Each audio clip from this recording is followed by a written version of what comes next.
Italian yard Cranchi have built a reputation for producing some really interesting new styles of Flybridge model. And this is the third in the series.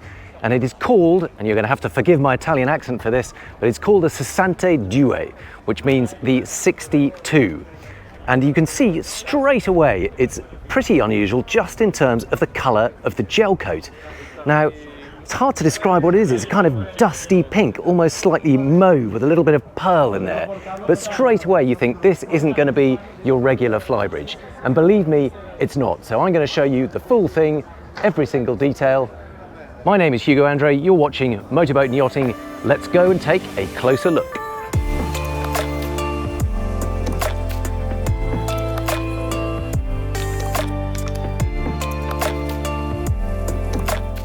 Now, although it's called a 62, it is in fact 66 foot long from tip to tip. It's also 16 foot 11 inches wide.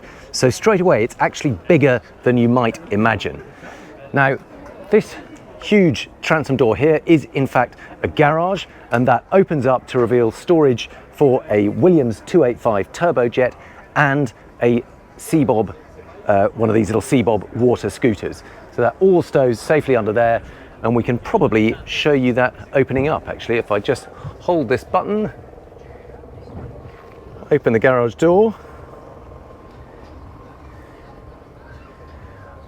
I won't go all the way, I'll just give you an indication of what's in there so you can see how it all fits in. But very unusual on a Flybridge to have a garage of this size. That's probably far enough. There you can see perfectly well. There is that turbojet, tucks in under the cockpit seating, and there is that bracket for the Seabob. You can see it just hooks on there and then straps into place. There's also rather a nice little detail of a shower tucked in here. And everywhere you'll see this motif of wood, not just on the decks, which is traditional, but also on the deck heads and other bulkheads like we've got here. So let's move on up and I'll start to show you around.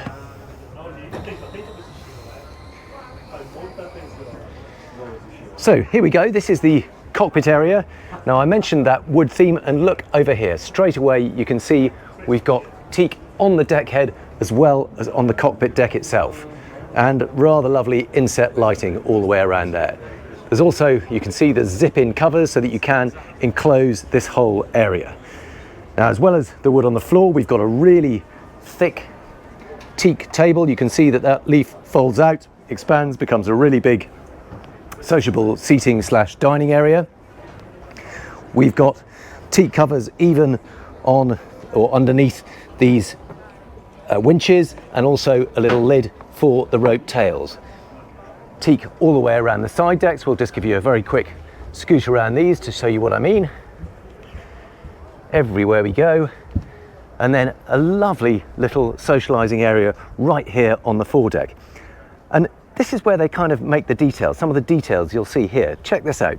We've got a lovely little circular stainless steel table, again with a little wooden insert, but this is the one I really like.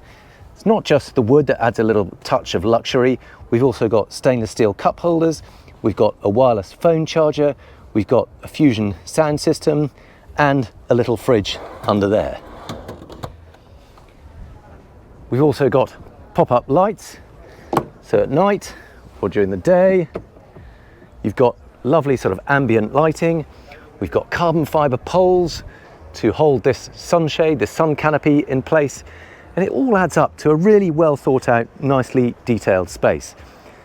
These seats can face this way, so you've got a kind of sociable face-to-face seating, but you can see on this one they also prop up to become a headrest for the sunbeds. So very thoughtful use of space, helping make it a bit more versatile. Even here, this is obviously the deck hardware. We've got the winch for the anchor, but really nice quality. The actual lockers for the anchor chain and so on, they're all nicely detailed too. And a very shiny ultra anchor by the looks of things. So moving back along the side deck, nice and wide, always good to see. The other thing to note, these bulwarks here, these grab rails, are oval shaped. That's something you usually only find on larger super yachts, so just small details that add up to make quite a difference. This little Flybridge overhang provides shelter and shade to the side deck. Again, nice thoughtful touch. And then if we go up to the Flybridge, look how thick these steps are. Massive, great chunky steps on them. Up to the Flybridge. And again, that theme continues. We've got another one of those little circular tables, lots more teak decking, very stylish little holder for the Italian flag. Lovely big sunbathing space at the stern. Another enormously chunky teak table over on the port hand side, and even the wet bar. You'll see, look how smart and chunky that looks. And by the looks of things, we've also got an inset TV in there that pops up on its own little electronic mount. But teak fascia to all the cupboards. I'm sure we've got all the usual. We've got sinks and ice makers. Those look like freezer drawers, are they? Oh no, those are just standard doors, but they've got stainless steel faces on them. Electronic grill, big sink, more little wooden cutting board. Even at the helm, you'll notice that that footrest under there, angled up, yet again, more teak. Traditional Cranchi helm wheel, very big, upright, again with a teak, and it's unfinished at, so it sort of feels lovely and soft and warm underhand rather than overly sort of polished or varnished. Twin screens, MFDs. Looks like we've got the Volvo and integrated with Garmin to produce the helm assist, the berthing assist that helps you slot into the space, so you've got a sort of bird's eye view as you come into berth. Smart little seating area here, a bit more extra storage, but there are the two forward-facing seats and this reverse-angled aero screen that just helps push the air up and over your head when you're sat here driving. Large hardtop overhead with these slatted louvers. You can see that these angle up and down to let varying amounts of sun and shade and ventilation in. Very much the on-trend solution rather than just a fabric sunroof. High-low table, massive sturdy cylindrical supports, equally chunky the actual leaves of the table. You can see it's got stainless steel supports that help support it when you pull it out, but that means you can use it as both a coffee table or a dining table. Right, let's carry on and have a look inside. Here we go. Sliding doors giving access into the saloon. Before we do that, I just wanted to point out one thing that I really do rather fancy, and that is a carbon fibre boat hook. I shouldn't get excited about these things, but just look at that. That is a minor work of art. Controls for all the cockpit lights as you come in, makes perfect sense, and that curtain up, curtain down to provide more privacy when you're sat in the cockpit. Also, over on this side, worth pointing out, you've got an extra helm station, so if you're coming into a stern-to berth in the Mediterranean, it means you can drive the entire boat from there. You've got a perfect view over the side, over the stern. It means you can back right up to the quay while seeing exactly what's going on. Now then, moving into the saloon, sliding doors, push over to the port side, gives a good walkway through. There is a tiny little step up into the saloon area, but still the continuation of that teak flooring. I like this circular table. I'm always a big fan of circular tables because it means you can sit 6 people around there. Nobody feels like they're sort of stranded at one end. Very sociable. You can talk to everyone on the table. And then galley opposite, more and more of that woodwork. This time it's beautifully fluted. Just gives a bit of extra texture. All the surfaces are covered, so there's no exposed dishwashers or ovens. It's all behind there. This is the full height fridge freezer. Here we've got the oven. On this side, it's the dishwasher. Nice window giving a view and plenty of natural light. Little bit more storage behind there. More storage up above. And up here too, we've also got teak on the deck head. So this whole sort of stern area ties in together to one kind of almost wooden cabin style thing, but it feels very nice and warm and comfortable and just adds a lot of visual interest rather than the usual molded gel coat surfaces. Lots more storage behind there. Some clever little bits here too. If you notice, they're all on stern sort of magnetic catches, but that lifts up. We've got a very neat little carafe and tumbler set down there. And this is what Cranchi have really made a bit of a name for themselves.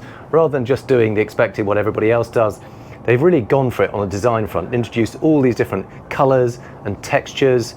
See these big sweeping curves on this sofa, and it's really deep. It's not just a regular seat. It's like a kind of mini chaise longue. I can stretch out on that. But then with these quite notably grained tan colour leather, lovely stitching along the top of it, big curves, just soft, welcoming, organic shapes and materials. So all these different textures. So we've got the sort of slightly nubbly fabric here, got the smooth leather up there, different almost sort of denim style scatter cushions, little leather tabs to open all these lockers, and this is where all the crockery and so on is. So careful holders for all of them, keeps everything nicely in place. Got the coffee cups down there, soup bowls,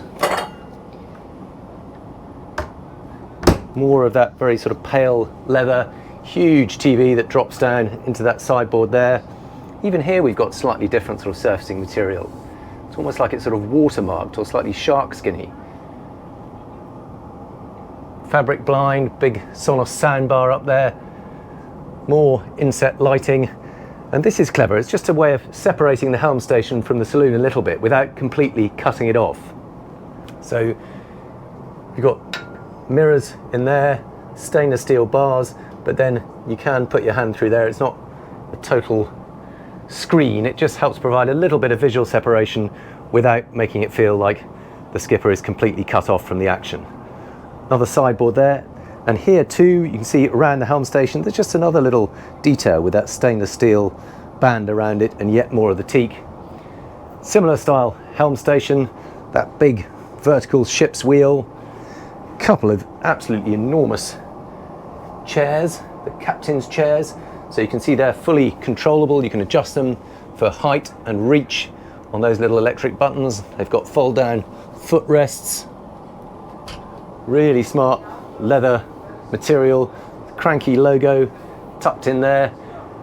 Helm door out to the side deck, always nice to see, partly for ventilation, partly for communication, or if you need to throw a rope to the pontoon or any of that. Also gives you a good view down the side decks.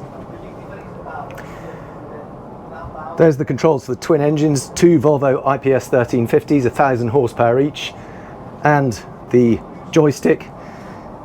Now that is quite a stretch from sitting in that seat to the throttles, but for the wheel itself, because it's so tall, I can very easily sit up there and just spin it round left and right. Bit of a stretch, but I can just about reach those, but it means you can stand very comfortably. No central mullion in the windscreen, so you've got a good view through there. Quite chunky mullions either side. That is quite wide, so that is going to impact visibility a little bit over the sides. But looking back, pretty good apart from that galley area, which because of those eye-level cupboards also restricts the view a bit. But of course, that TV would sink well down. Right, let's go and have a look downstairs. You can see we've got more storage on the side as we go down. But curving staircase to a lobby area. We can see it goes forward this way, backwards towards the stern this way. So let's go down here first. Just have a quick look in there because I think you'll find there's a washer dryer. Very important. And nicely outside all the cabins so it won't disturb anyone. And then look at this. This is the entrance to the owner's suite. And I love the fact that we've got a little bit of movement to get in there. It adds a little bit of drama rather than just going straight into the sleeping cabin. The other neat thing is that that is a kind of smoked glass screen that gives a view through into the walk-in wardrobe. So they've got a little sculpture in there that you can just see, or maybe you just see my reflection. Trust me, I can see through there to the walk-in wardrobe.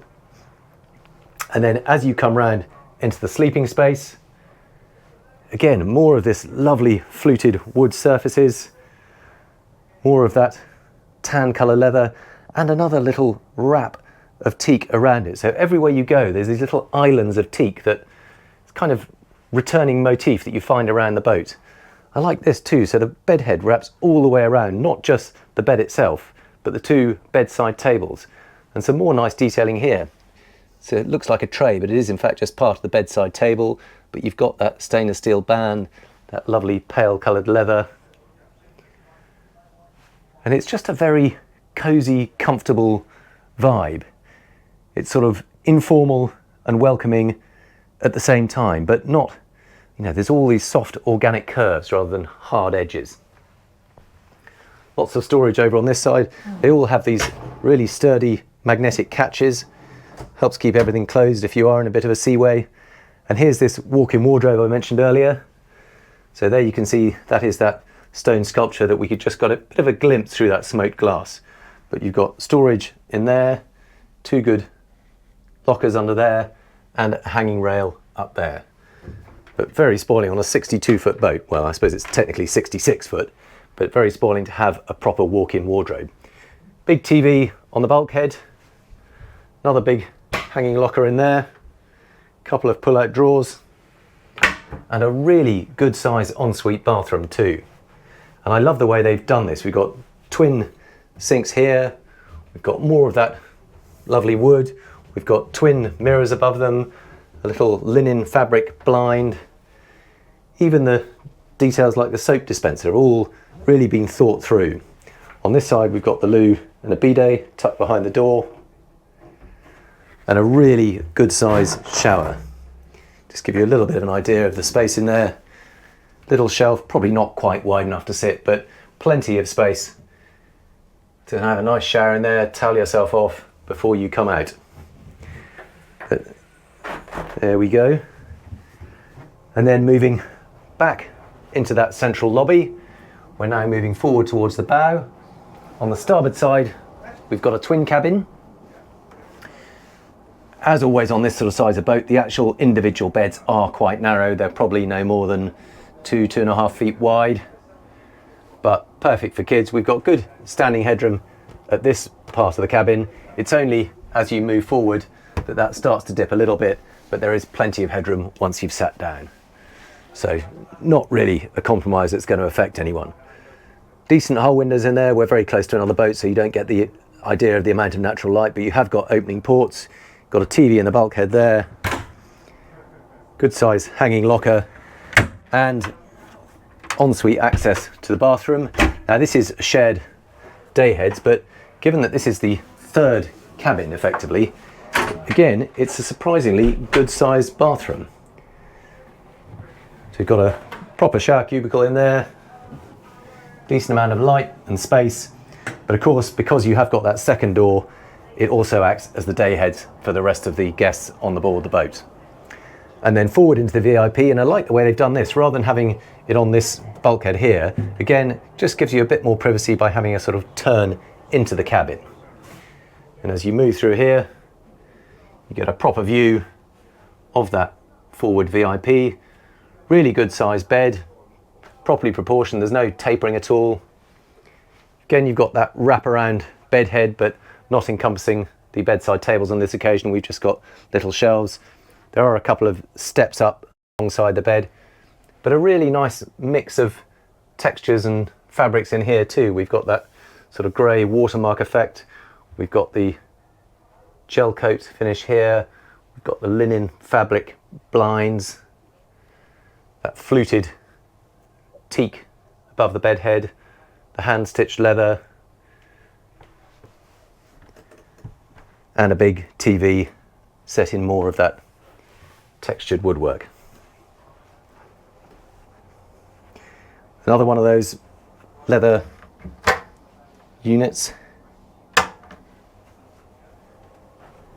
And then the VIP bathroom here. Let's have a quick spin around. See, we've got the loo behind the door on that side, sink here, and then another good sized shower in there. Push through door, the overhead sort of rain style shower with LED lighting around it. Very nicely done. So there we go, that is the interior of the Cranchi 62. We'll just see if we can have a peek down in the engine room while we're here. So access to the engine room is through this hatch in the cockpit. I'm going to have to spin around to do that safely. Very, very nice choice.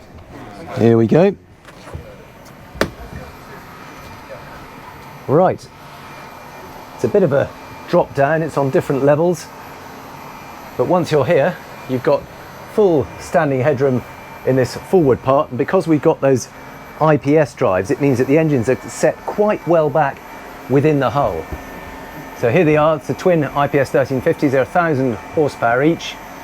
And they go through to pods right at the back there. You can just see the pods that run through the back of the boat that are more efficient than standard shafts. You've got less drag in the water, and of course you have the ability to vector them to give much better close speed control. You can really tuck yourself in sideways using that joystick.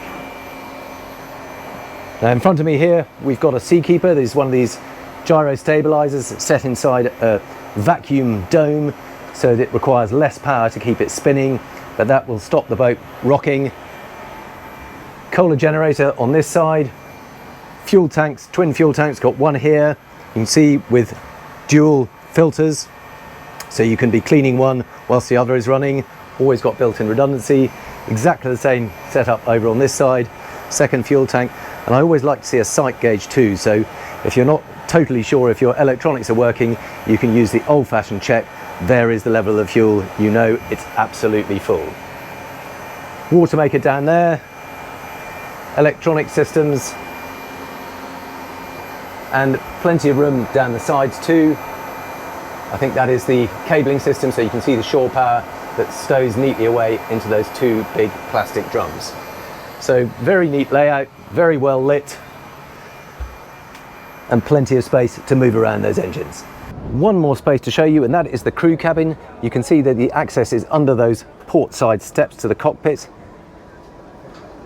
Drop down into the space, and we've got a single bed here and a little integrated ensuite bathroom. Not the largest spaces, but you have got a little bit of natural light. There's a window in that transom door. Then again, it is only a 62-footer, and a lot of these will be owner operators, but it does mean you can carry a captain or a crew if you need it.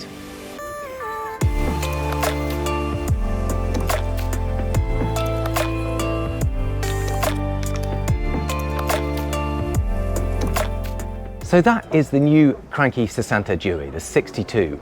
And I think you'll agree that there's just enough about it that makes it feel different, more special, perhaps more detailed, just a little bit quirkier than the average offering in this production market. So do let me know what you make of it in the comments. Thank you very much for watching, and don't forget that you can always find more videos on our Motorboat and Yachting YouTube channel, and lots more detail and boat tests inside the printed magazine, and of course on our website mby.com. So if you've enjoyed the video, do please give it a like, subscribe to the channel, and keep an eye out for more exclusive tours of the very best new boats around.